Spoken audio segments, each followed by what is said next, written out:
Who would have won in a fight between George St. Pierre and Anderson Silva if both of them had fought in their primes?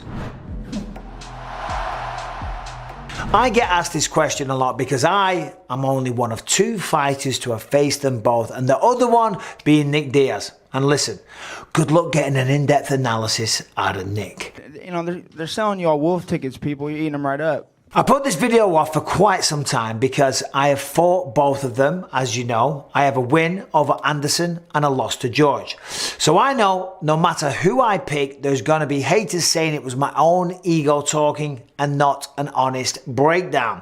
If I pick George to win, haters will say I'm only doing that to imply anyone who beats the great Bisping is awesome.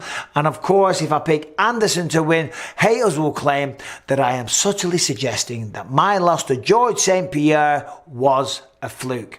But fuck the haters. I'm just going to call this as I see it because this is a fascinating topic which fans have debated for over a decade and will continue to do so for generations to come.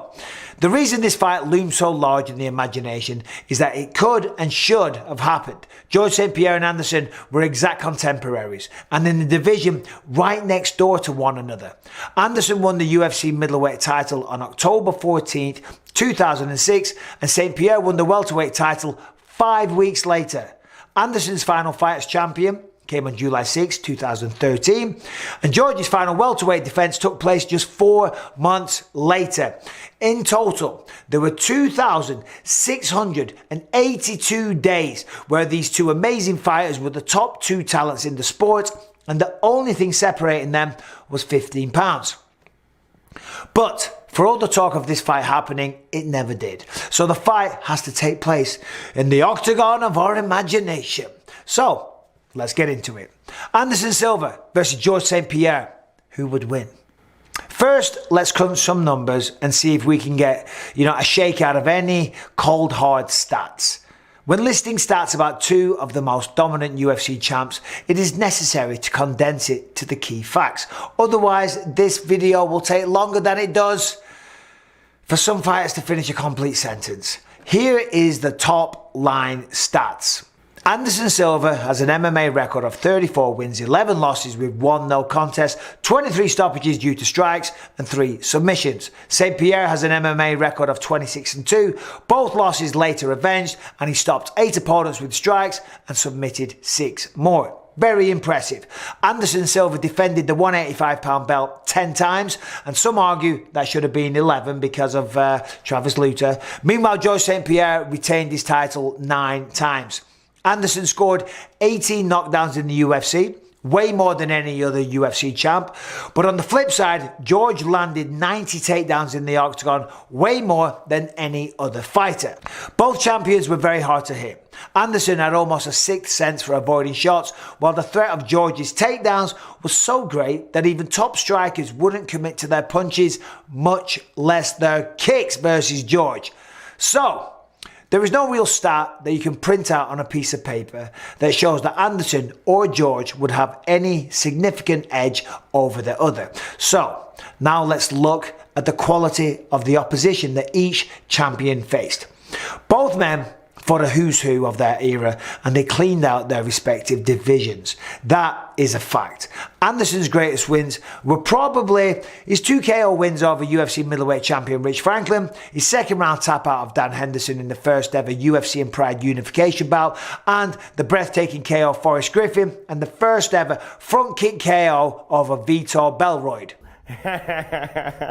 Anderson Silva also proved he could win a fight that he was losing, coming from a 4.5 round beating against Chael Sonnen in their epic first fight, and then he knocked Sonnen out after losing the first round of their 2012 rematch. George's most impressive wins for me were the hard-fought split decision over a very motivated BJ Penn, the much easier TKO in their rematch, plus the head kick KO of the legend Matt Hughes, and the armbar victory in their rubber match. Then the effortless shout-outs of fighters like Thiago Alves, Nick Diaz, and wins over Carlos Condit and Johnny Hendricks. And yeah, maybe I am missing one of George's big wins. Are you intoxicated or something? But whatever. But in terms of opposition, there's still much to choose between Anderson and George St. Pierre. We're going to have to go even deeper into the weeds, starting with whether Anderson or George's specific style of fighting would give either of them an edge, you know, when it came to the fight. Styles make fights. Anderson Silva versus George St. Pierre is usually spoken about as basically coming down to Anderson striking versus George St. Pierre's wrestling. And that is not a false reading. Anderson was primarily a striker. George spent over 2 hours, 22 minutes of his UFC career controlling opponents from the top position. But it is more complex than that. It always is.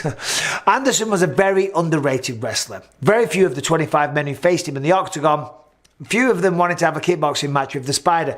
Almost all of them went into that fight wanting to take it to the ground. And Anderson, for the most part, he did not let them do that. Yeah, he was taken down here and there, but for the most part, it was hard. Even world-class wrestlers like Henderson and Sonnen, they struggled to keep him down, and they struggled to keep him down, right? Both of them, in the end, though, they were submitted on the ground by the BJJ black belt. Likewise, let's not forget that George was a very good striker in his own right, with an arsenal of shots from Superman punches, hook kicks, Kyokushin-style karate, and a spear of a left jab. But I don't know if he could land enough of his best stuff against Anderson to win in a pure kickboxing contest. Now, despite both having successes, I found it very hard to land the same combination on Anderson Silva twice.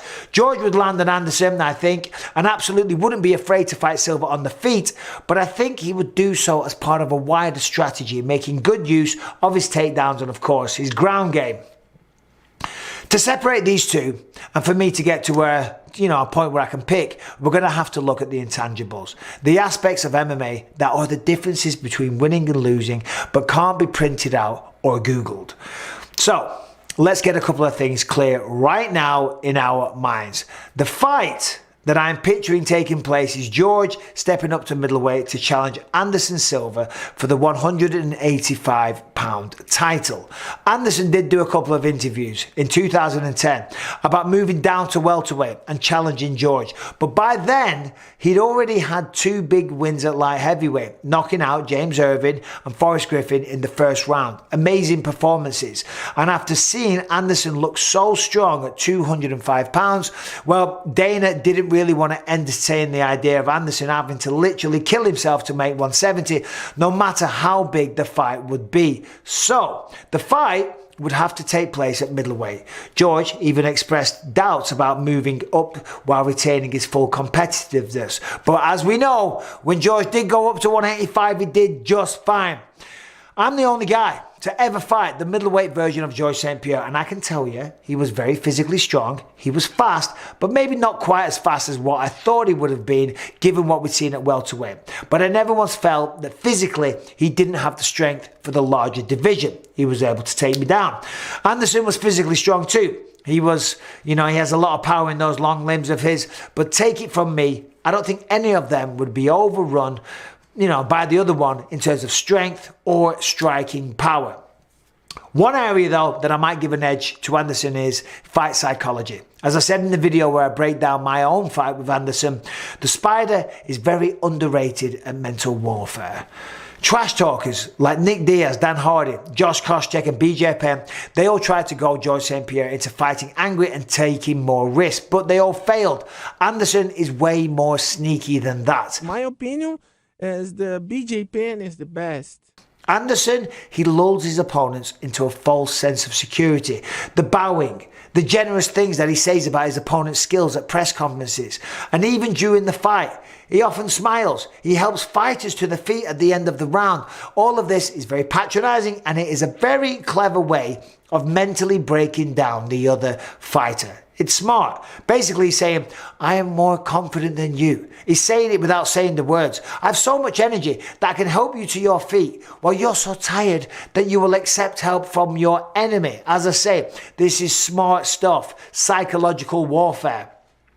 After I won the first round against him, Anderson came up to me, gave me a huge, big, proud smile and then went in for a hug, as if to say, congratulations. That's what he was implying. You just won a round against the legendary Anderson Silva. You can go home happy now, right? But the thing is, because I watched him do this for so many years, I saw it for what it was. It was a trick, a mental trap. He was trying to protect his confidence and make me second guess how well I'd done in the first round. He was trying to say that winning a round against him was about as good as it was going to get. The man is a genius. Anderson has tricked so many very good fighters into having a nice, respectful, evenly paced martial arts contest right until the point where he lands the brutal attack which leave people with their faces slashed open and their noses broken, wondering what the fuck just happened. Like a spider who stays still until the fly comes too deep into the web, Anderson Silva only pretends to be a respectful karate point fighter.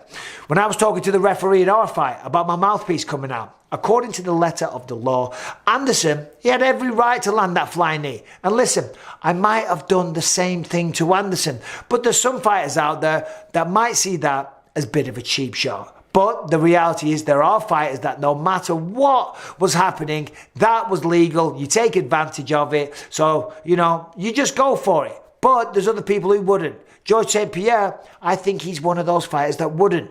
He's such a nice guy. George is the kind of guy who would try and turn himself over to the cops if he had an overdue library book. For the best or for the worst? Be honest. But still, Anderson's willingness to stretch the rules, take a couple of Thai sex pills, that might be the 0.5% that might give him the edge on fight night. Are you crazy in your head, man? Sticking with the mental aspects of the sport, both guys are incredibly mentally tough. Look, you don't get to be one of the top 3 or 4 people in any walk of life, much less fighting in a cage, without single-mindedness that very few people have on this planet, okay? You gotta be something special. Anderson, I think he has the edge there too.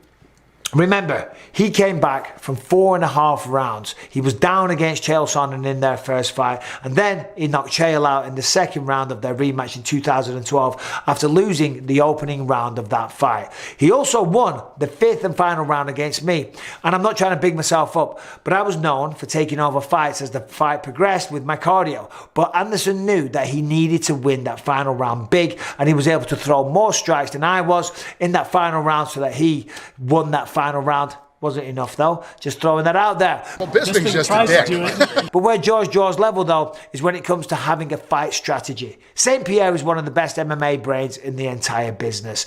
Anderson, he's like an artistic genius. Every fight is a blank canvas where he just starts doing his thing and sees what will develop.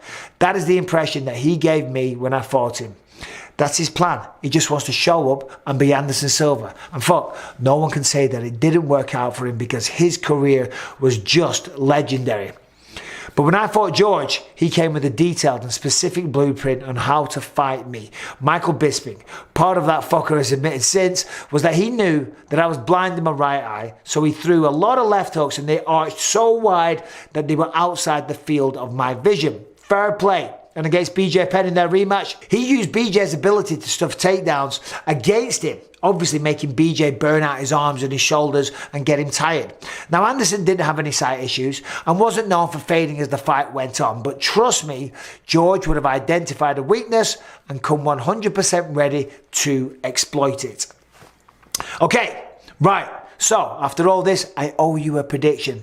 So, first, I'll say that if the fight took place at welterweight, like Anderson Silva himself suggested in 2010, I think George would have grappled his way to a comfortable 5-round decision. No submissions. I think Anderson at 170, probably weaker, a diminished version, and George would have had the strength and probably bossed him around the octagon. And also, if the fight took place in 15, 16 or 2017 at middleweight, I also lean towards George winning. He used his time away from the octagon to rehab a lot of his old injuries and of course to pack on a lot of extra mass and muscle so when he came up to middleweight. If he did that earlier, he wouldn't have the extra strength. But in their primes, from 2009 to 12, fighting at middleweight, I got to go with Anderson Silva.